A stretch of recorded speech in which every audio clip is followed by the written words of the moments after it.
Welcome to the Savvy Podcasting for Entrepreneurs podcast, a place for podcasters to learn what's actually working in the world of podcasting and how to use their podcast to generate consistent leads in their business. I'm your host, Jenny, and I'm so excited you're here. Hey everyone, welcome to the podcast. I'm super excited because we have a guest episode. We haven't had a guest in a while, so I'm excited to introduce you guys to Haili. So Haili, tell us a little bit about yourself and how you got started in the online space. Yeah, thanks so much for having me on. I have been around in the space for about 4 years now. I originally started out with just freelancing. I took a course to learn how to freelance and then I took random jobs for a while. And actually, my first couple clients were podcasters just by chance. In the mix of that, I was helping some of them with Pinterest. I did YouTube for a little bit. I love that. I feel like a lot of us do start like with the random VA stuff, just doing a bunch of random stuff and just trying to figure out what we like and what resonates. And I think that's a really good way to start, because unless it's something that you're like really skilled in and something you were like doing in your day job, it's hard to just be like, I'm going to do this. This sounds good. Because what if you box yourself in and you hate it? So I think starting broad and then narrowing it in is like the way to go. Like once you decide, okay, this is what I want to do, then you can get more niche in terms of your offerings, in terms of your clientele and stuff like that. So I think it's really great. And I agree. I had a humongous spike in 2020 and I was actually pregnant at the time with my now 2.5-year-old. And it was really interesting because I like had to just stop like allowing people to launch, because I was like, okay, if you want to launch your podcast, that's great, but I can't help you anymore because I'm literally going on maternity leave, like beginning of June. That's like, hard. Sorry, I'm going to be gone. And I was gone from June to September. I took 3 months off because I knew that's what I wanted. And I had to turn people away, which they definitely found other people to work with, which I totally didn't mind. But it was just so funny. I didn't expect that because at the beginning of the pandemic, I'm like, oh no, what if everything just falls apart? Because that's what we all thought. Our businesses were all just going to die because everything was so uncertain. And for podcasting, I think it was the opposite. I think some industries did struggle, even online, not just brick and mortar, but podcasting is still booming. So I think it's a really great industry to be in because we saw how great it was even during the pandemic. So I'm not going to say it's like pandemic proof, but it's definitely, it is a good industry to be in when we were going through a crazy time, because people were like still wanting to get their voices out there and connect with their audiences on a deeper level. Yeah. Yeah, totally. Yeah. Podcasting is not going anywhere. Yeah. Yeah. And I guess people realized that at the beginning of 2020, they're like, oh, this is a cool industry. Let me tap into this. Yeah. And I'm sure by now, a lot of those people have faded out into oblivion, but some people have definitely stuck around. Some of our clients that started with us in 2020 are still with us now, almost 2 years, actually 2 years later. Going almost 2.5 years later. Yeah, I can relate to that a lot I didn't go on maternity leave, but I was just me at the time. I had so many people coming for launches. I couldn't keep them all for monthly retainer management clients. Looking back, I regret I should have hired someone to help me sooner. And then I would have probably be a little notch higher than where I'm at now. And that's okay. But at the time I had to refer a lot of people out, and a lot of people, unfortunately, some of those podcasts died really quick. Transition out of the launch didn't work, which actually inspired my process that now with our launch, most people we can keep now. So that's been a really good place to be. But if we can't, or for some reason they have another setup after the launch for reasons, we have a better transitioning process now so that people don't just like launch and then don't fall on their face, do it again. So we try really hard to keep people going successfully after. For sure. I've seen it happen too. They're like, okay, we have another setup afterwards. And then I like look at it, like, I'm like, okay, great. Sounds good. And I look at it like 2 months later. I'm like, what kind of setup did you have? A plan to not post ever again? Was that your plan? But sometimes it just, sometimes people just ghost and it happens. But let's talk about, we're going to be talking about like outsourcing, launching and outsourcing management today. So let's talk about what are some of those benefits of outsourcing. Obviously, one of them is that you likely, if you have someone helping you, you're not going to ghost, but what are some of the other benefits?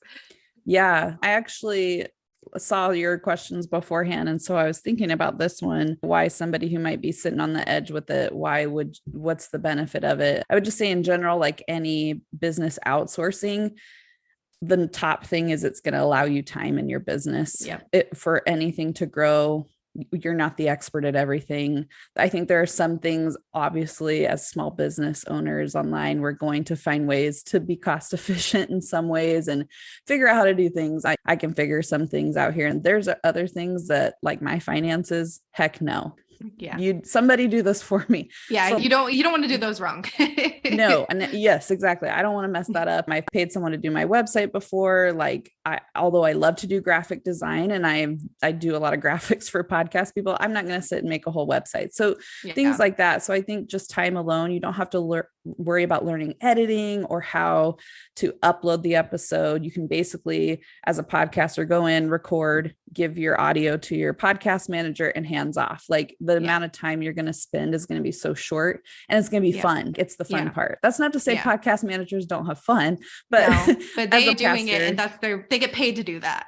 Yes, exactly. So as a podcaster, it'll just be simpler. Right. And so I think the other thing, is that you get to work with an expert. Like when you look at it that way, it allows you space as a podcaster to be like, oh, I feel so confident this is getting taken care of. No steps are being missed. I've had a couple of people who I've worked with who, after launching or even after a couple of months of management, want to save money. And they're like, I don't want to do this anymore. And they struggle because I've gone back and looked, like we were just talking about, and they're not doing their podcast anymore.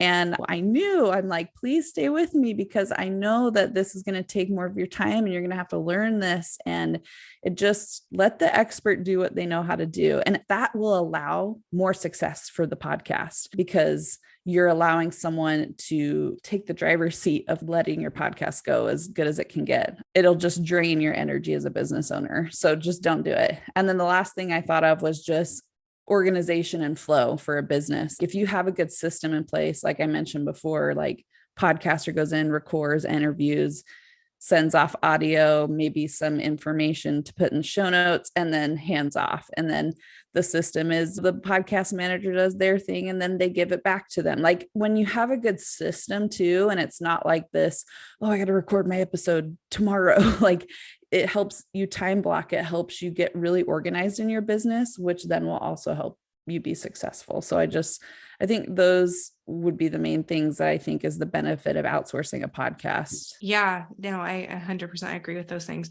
Something that just came to mind, but I've noticed this a lot. Have you noticed that people tend to outsource just the editing first and then they realize, okay, now I want to do more? I've gotten that a lot. We have I typically do for full service podcast management. We've gotten a couple clients that already have editors that they love, but they don't do any of the other tasks. And now they want to outsource other stuff to me, which is totally fine. I don't mind that at all. But have you noticed that being a case or a trend with you too, or in the space in general as well? I don't have it as often in that scenario where people already have one thing and then they're trying to pull me for others. It's internal. So this just happened the other day. I had a client say, she wanted to add transcription to her packaging, which the gal that I work with, she specializes in that. So that's something we can offer.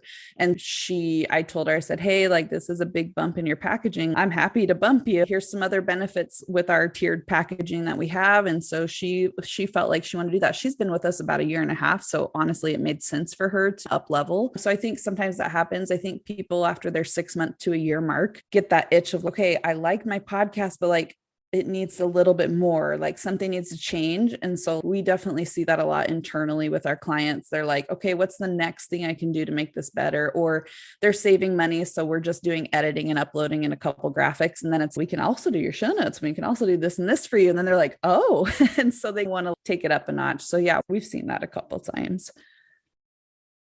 Yeah. I think the interesting thing that I've noticed is just like people just, for some reason, editing is like the one thing they want to outsource, like from the get-go, like even like when they first start and they're like, this is too hard to learn, but I can do everything else. And then they realize all the other tasks are not as easy as they're portraying them to be, or they're like, oh yeah, I just never did show notes because I had an editor and I just didn't have time to do them or something. So then they realize like, yeah, I should probably do show notes too. So yeah, they miss the benefit of all the other pieces and what they can do for the podcast growth.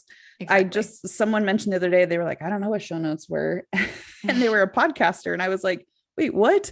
And it was like, you're missing out on so much opportunity with like your call to action to get people into your show notes to click on a link. You're missing out on website traffic too. The website traffic, your SEO, just for people to be able to search you in podcasts. If you go on Apple and you're searching a word, I had a guy find my launch from searching podcast launch, and I was interviewed on someone else's podcast. So it was a proof of, okay, this works. Like you can search this and people will find you. So yeah. That's why we go back to the reason to outsource is the expert. You'll miss pieces of it if you think, oh, I'm being cost efficient or whatever. You're like, oh, by just getting an editor, it's okay. No, it does work. But yeah, ever since I started working with those couple clients that was just doing editing only with someone else, like their downloads have grown, but that's because they have the show notes. That's because they have all these other like strategic pieces in place, not just, okay, here's the episode edited, I'll upload it for you and call it a day.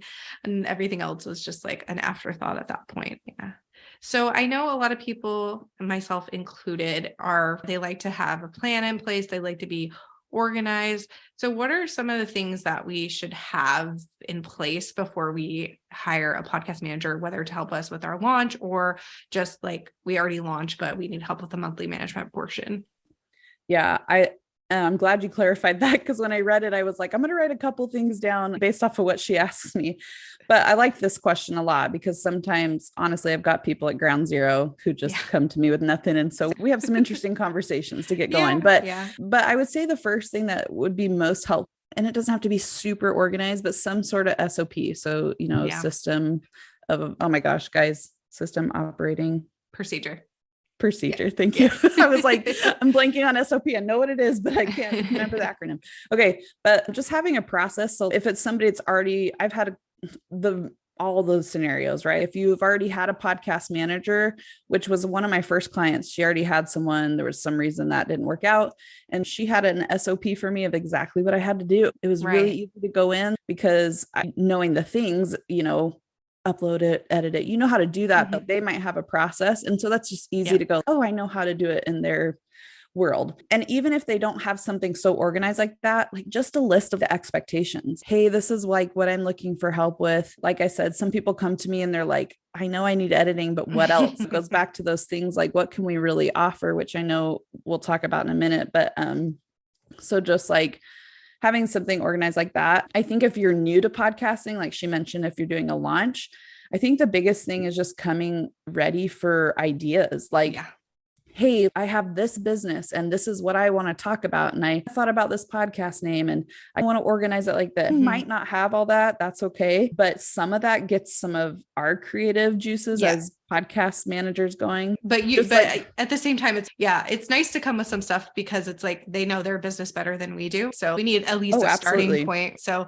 I always find it funny when I've had people apply to work with me and they don't even have like they're like, I don't know, I just want to start a podcast. I'm like, I'm not going to sit there and create your content ideas for you. That's not the point of this. That would be a way higher package because that would require a lot more thought on our end. But it's like, you need to come with something, right?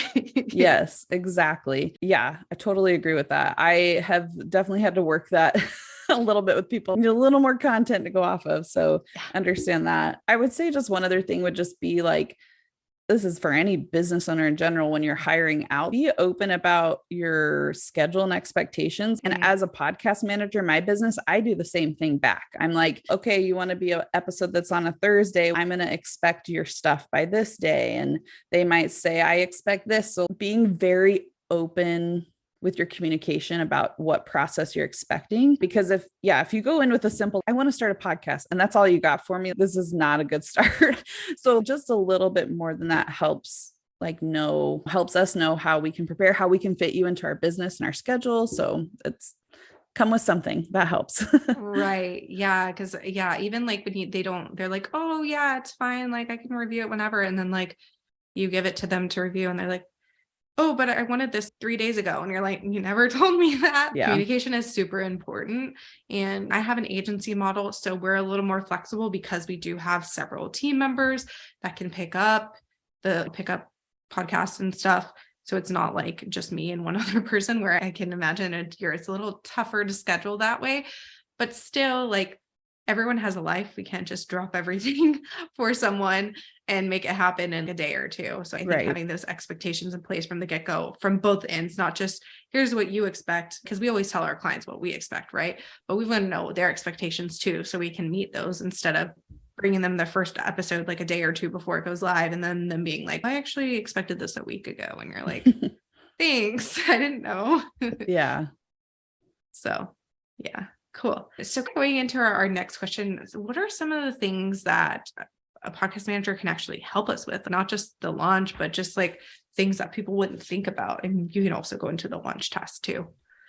Yeah, I'll just quickly touch on the launch. And all I'll say with that is there's a lot more to it than you realize. When I did my first couple launches, I'll be honest, I wasn't super organized with it yet. I got asked to do it, which triggered the idea later. And we were together scrambling all the pieces. And then I go, man, like people need a process for this. This is super confusing. So I created my launch program, which has been so helpful. And I will just say, like, if you're thinking DIYing it, it's not impossible, but you will guarantee have a better start to your podcast hiring out, because there will not be a misstep. There's just so many pieces to like softwares you need to start, and like how you're going to format your podcast and picking your music and doing your intro and outro. And there's just a lot of pieces. So it's good to work with someone on that. I would say some of the main things that are outsourced, we talked about editing. This is for once you've got it going, you're editing, like you're uploading to a streaming host platform. So some of the popular ones are like Libsyn. I just totally blanked because we've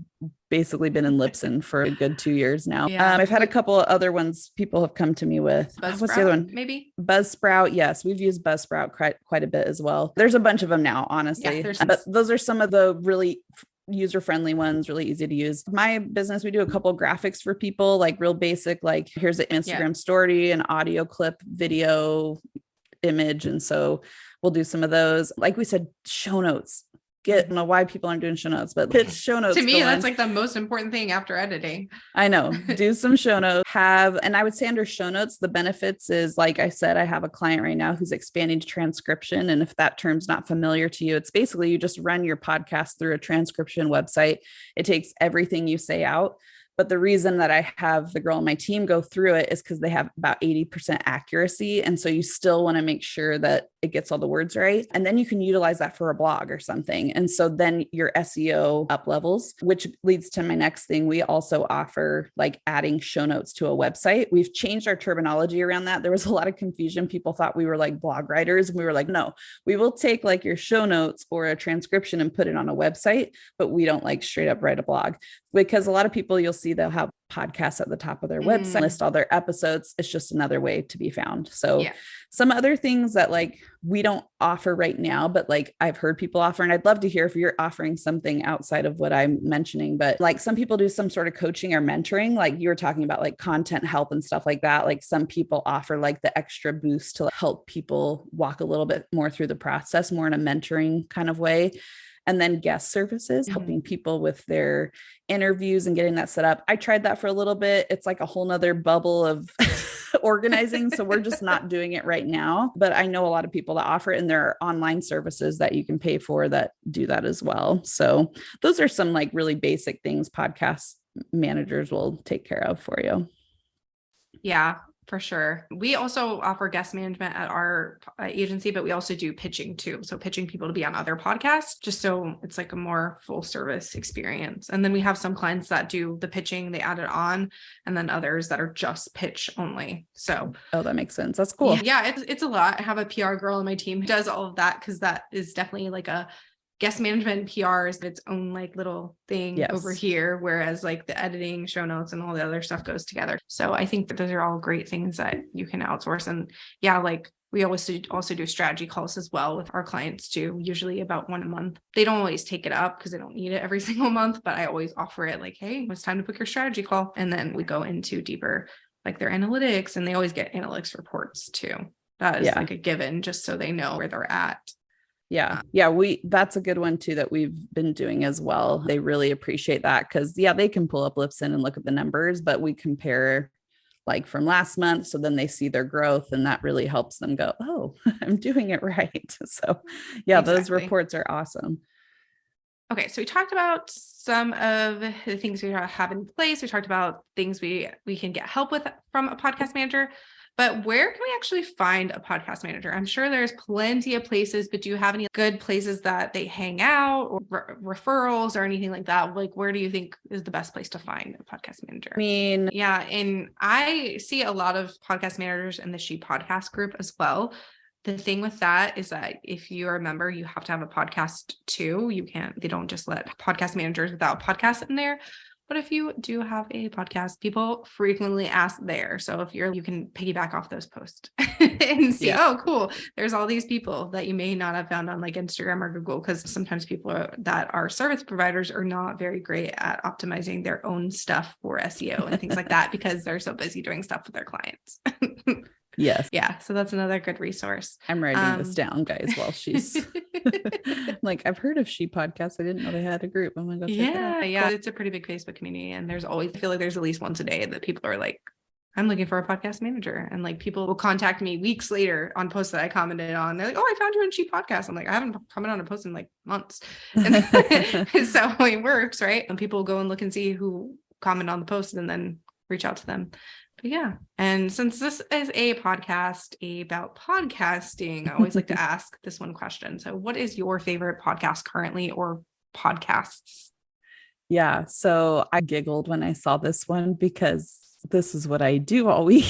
So sometimes, to be honest, like listening to a podcast for fun, I have to really be invested because I listen to them all week, and I work with people that I love to listen to. So honestly, I get a good fix with my clients. Go follow me on Instagram. You can see my clients. They're all great. I'm not going to sit here and mention all of them, but they're all great to listen to. One business podcast that I really like, a previous client of mine, it's called Ignite Her Mind. It's a lot about just being a woman, a mom, a business owner. She does a really great job. I have a couple of religious podcasts I like to listen to. One's called All In, one's called Talk of Him. So like for me to get my spiritualness in, I'll throw one of those in. So I really like that, actually, because sometimes as a mom, it's hard to sit and read something. So hence why we all are listening to podcasts. And then for fun, this is just me shining my personality.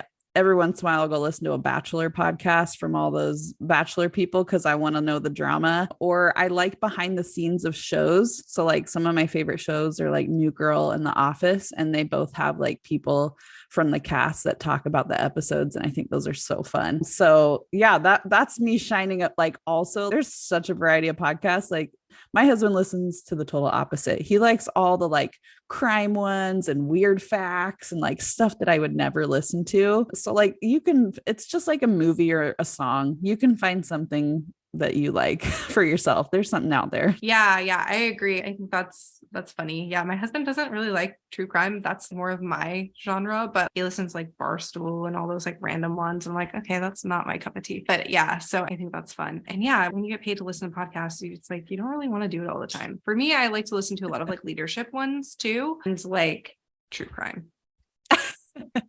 So yeah, so those are my two. But yeah, now as the agency owner, I actually don't listen to podcasts as much with my clients because I'm not really doing the day-to-day activities as frequently anymore. So now I'm finding the joy in listening to podcasts again for fun because I'm not doing it 10 times a week for clients. Yeah, totally. So yeah. Awesome. Tell us where we can find you. So your website, your Instagram, or wherever you hang out online. Yeah, I'm big on Instagram, just at Haili Murch, which you can put in the show notes. Haili is spelled Haili. It's a little different. And then my website's just hailimurch.com. So those are the two places you can meet up with me and chat, and would love to meet you. Yeah, thanks so much for having me on. This was fun to talk to someone else who totally understands the bubble. Yeah, exactly. It's always a good time. But yeah, I will link everything in the show notes so you guys can go check it out. And thank you so much for being here. Yeah, thanks. If you enjoyed this episode, make sure to subscribe to the podcast on your favorite podcast player like Apple Podcasts, Spotify, or Stitcher, and leave a review. You can find us at savvypodcastingforentrepreneurs.com and on Facebook at Savvy Podcasting for Entrepreneurs and Instagram at Savvy Podcasting. Make sure to join our free Facebook community for podcasters by going to savvypodcastingforentrepreneurs.com/community and join in on the exclusive community just for Savvy Podcasting for Entrepreneurs listeners. I'll see you there.